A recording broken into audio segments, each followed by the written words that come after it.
दुसरं कर्व कपाळ, म्हणजे ज्याची इथपासून हेअरलाईन पर्यंतचा शेप कर्वमध्ये येतो. कर्व कपाळ म्हणजे फायनान्शियल अवेअरनेस असणारं कपाळ. फार कमी वयात अर्निंग ज्यांचं सुरू होतं ना, असं कपाळ येते.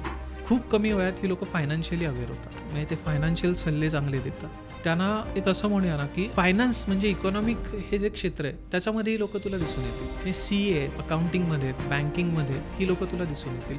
उत्तम ॲडवायझर दिसून येतील. त्यामुळे यांचा स्वभाव कसा असतो, की वक्तशीर असतात, नियमात वागणार आहेत. तुला ते जर 10 वाजताचा वेळ दिलाय त्यांनी, तर तू त्यांना 10 वाजताच एक्सपेक्टेड आहेस. बरं, आजचं काम त्यांना आजच हवं, मला हे काम असं हवंय तर असंच हवं. ही लोक बोलत असतील ना तुझ्याशी, तुला धीर मिळतो. म्हणजे समोरच्याला उत्तम सपोर्ट करतात, धीर देतात, ह्यांच्या बोलण्याने धीर मिळतो. परंतु एक ह्याच्यामध्ये प्रॉब्लेम काय आहे, हे फायनान्शियली स्वतः अवेअर असले ना तरी स्वतःच्या ज्या इन्व्हेस्टमेंट आहेत ह्या त्यांनी मानवत नाहीत कधी. त्यांनी स्वतः ज्या ठिकाणी इन्व्हेस्ट केलं ना ते कधी होत, ते दुसऱ्याला सल्ला देतील की यार तू ह्या शेअरमध्ये पैसे लाव, तुला पैसे मिळतील. पण त्यांनी स्वतः लावले तर काही त्यांना त्यातनं रिटर्न मिळत नाही. ह्यांना होममधली इन्व्हेस्टमेंट जी आहे, घरामध्ये लँड आणि होम, लँड, गोल्ड, होम ह्या 3 इन्व्हेस्टमेंट त्यांना मानवतात.